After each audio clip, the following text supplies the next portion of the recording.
무언가 어떤 일을 기획을 할 때 그 일이 잘 안 되는 상황까지 고려해서 넉넉하게 예산을 배정하고 환경을 설정하는 것이 가장 큰 원칙이라는 생각을 했습니다. 안녕하세요, 대치동 캐슬입니다. 아이쿠, 날씨가 좀 추워지니까 집안의 따뜻한 곳에서 그냥 눕고만 싶은 오늘입니다. 뭐 저만 그런 건 아니겠죠? 여러분들도 다 비슷한 마음이리라 생각합니다. 학생들도 마찬가지고요. 하지만 그래도 오늘 하루는 열심히 살아야 되니까요. 힘을 내서 활기찬 하루를 보내셨으면 좋겠습니다. 오늘은 제가 알고 있는 방법 중에서 가장 큰 노하우인데요. 그것은 무언가 공부나 일을 시작할 때 포기하지 않는 방법에 관한 이야기입니다. 생각해보면 내가 무언가를 하겠다라고 결정하고 그것을 포기하지 않으면 당연히 그 일은 되는 거잖아요. 그렇기 때문에 어떤 일을 포기하지 않는 방법에 대해서 아는 것은 매우 중요하다고 생각합니다. 실은 말은 이렇게 거창했지만 결론은 매우 쉽기 때문에 좀 허무하실 수 있는데요. 그래도 이것을 터득하는데 굉장히 오랜 시간이 걸렸습니다. 그럼 시작해 보겠습니다. 여러분들의 자녀가 공부에 성공하고 그리고 무언가 계획한 일을 포기하지 않는 가장 중요한 원칙은 무엇일까요? 저는 가장 큰 노하우는 우리의 의지를 믿지 않는 것이라고 생각합니다. 좀 생뚱맞죠? 저는 무언가 특별한 의지로 그 이벤트를 지속하는 것에 대해 큰 회의를 가지고 있습니다.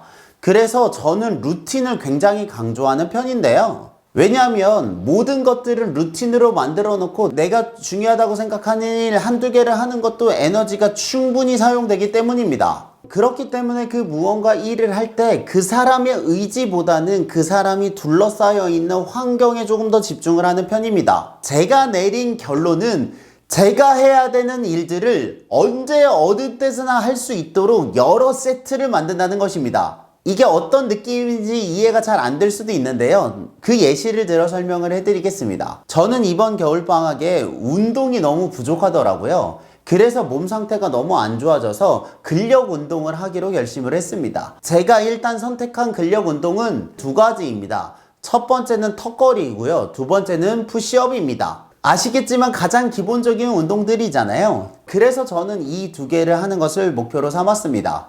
그러면 이 턱걸이와 푸시업을 하는 여러 가지 방법이 있잖아요. 가장 좋은 건 체육관을 가는 것입니다.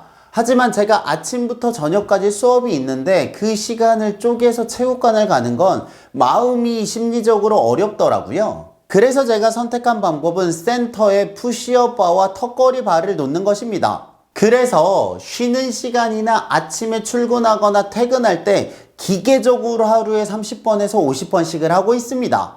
뭐 여기까지는 그럴 수 있다 치잖아요. 하지만 여기서 포인트는 제가 살고 있는 집에도 그 푸시업 바와 턱걸이 바를 똑같이 설치했다는 것입니다. 그렇게 똑같은 운동기구를 두 세트를 해놓으면요, 센터에 있을 때는 센터에서 하고요, 센터에서 못하고 집에 돌아갔을 때는 집에서 하면 됩니다. 그래서 저는 운동기구를 살 때 한 번에 두 세트에서 세 세트를 사는 경향이 있습니다. 왜냐하면 제가 살고 있는 행동 범위가 어디인지 모르기 때문에 각 장소에 갈 때마다 그 일을 손쉽게 하는 것이 포기하지 않는 것의 핵심이라고 생각하기 때문입니다. 어떻게 보면 이게 약간 낭비일 수 있는데요. 다르게 생각하면 두 배를 줘서라도 이 일을 포기하고 싶지 않으면 그렇게 세팅을 흩뿌려 놓는 게 훨씬 안정성이 좋습니다. 왜냐하면 그 일을 할 때 필요한 그 조금의 에너지가 없어서 그 일을 못하는 경우가 많기 때문이죠. 그러한 관점에서 제가 지난 시간에 말씀드린 플래너 있잖아요. 저는 한 해 플래너를 살 때요, 3개 정도를 삽니다. 왜 3개를 사냐고요? 그 이유는 쓰다가 플래너를 잃어버리는 경우가 발생하기 때문이죠. 대부분의 경우는 내가 공들여 산 플래너가 잃어버리잖아요. 그러면 그 플래너를 잃어버려서 일주일 멘붕, 그리고 어떻게 해야 될지 일주일 고민하다가 멘붕, 그것을 사야 되는데 라고 하면서 일주일을 날려버리는 경우가 많습니다. 그렇게 2주에서 3주를 플래너를 안 쓰게 되면요, 그 한 해가 날아가기 마련입니다.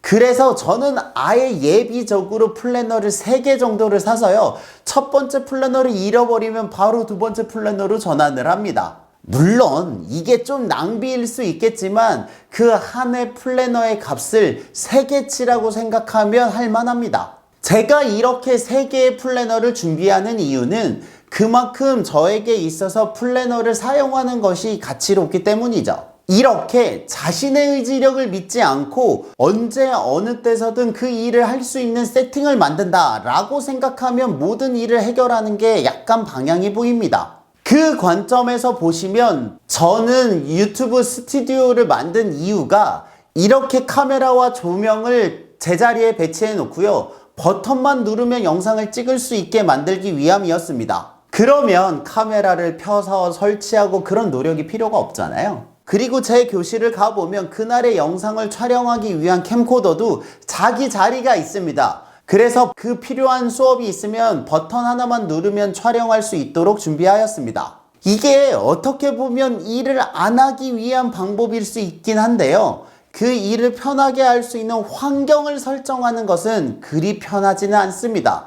좀 수고롭기도 하고요. 생각해보면 2개를 안 쓸지도 모르는데 예비로 3개를 사는 거잖아요. 하지만 1개만 준비했을 때 그 일이 틀어지면 그 다음 준비를 하는데 많은 에너지가 필요하기 때문에 한 번 마음을 먹을 때 조금 더 넉넉하게 준비하는 것이 훨씬 더 효과적입니다. 그래서 저는 휴대폰 케이스를 살 때도 한 번에 3개를 사고요, 샤프를 살 때도 한 번에 3개를 삽니다. 좀 느낌이 오시죠? 옷을 살 때도 제가 필요한 게 3, 4개라도 한 번에 5-6개 정도 삽니다. 왜냐면 그 중간에 꼭 예기치 않은 이벤트가 생기기 때문입니다. 저는 처음에는 이렇게 준비하는 제가 좀 유별나다고 생각을 한 적이 있었는데요, 부끄럽지만 스티브 잡스의 일화를 보고 저는 3발의 피라는 걸 깨달았습니다. 모두 다 아시듯이 스티브 잡스가 유명했던 이유 중에 하나는 그의 완벽한 프리젠테이션이었습니다. 당연히 그 리허설을 준비하는 건 완벽하게 했을 텐데요, 제가 깜짝 놀랐던 것은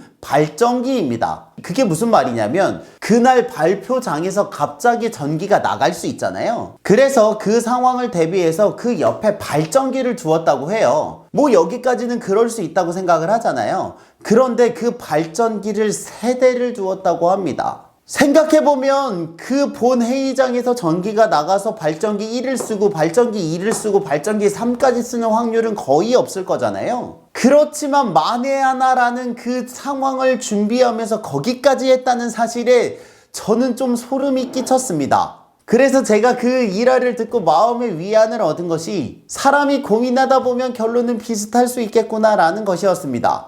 물론 플래너 3개를 산 거 가지고 발전기와 비교를 할 수는 없지만 무언가 어떤 일을 기획을 할 때 그 일이 잘 안 되는 상황까지 고려해서 넉넉하게 예산을 배정하고 환경을 설정하는 것이 가장 큰 원칙이라는 생각을 했습니다. 그러한 관점에서 자녀들에게 책을 읽히고 싶으시면 화장실, 안방, 작은 방, 거실 곳곳에 책을 사서 뿌려 놓으시면 되고요, 영어가 많이 필요하다 싶으면 화장실에 mp3를 설치해서 영어를 들려주시는 것도 좋을 것 같습니다. 이렇게 자신의 의지를 확인하지 않고 어떠한 상황에서도 그 일을 할 수 있도록 환경을 설정하는 것, 그것이 어떤 일을 포기하지 않고 지속하는 가장 큰 노하우라고 생각합니다. 이렇게 생각하면 자녀들에게 기대하지 않고 내가 할 수 있는 것들이 되게 많거든요. 그렇게 내가 할 수 있는 것들을 하나씩 채워가다 보면 어느새 그 일을 하고 있는 나와 우리 자녀를 발견할 수 있지 않을까 기대해 봅니다. 어쩌면 약간의 돈 낭비일 수 있지만 확실하게 성공을 할 수 있는 방법입니다. 저의 경험이 자녀들의 교육에 작은 도움이 되었으면 좋겠습니다. 여러분들의 교육을 응원합니다. 저는 대치동 캐슬이었습니다. 감사합니다.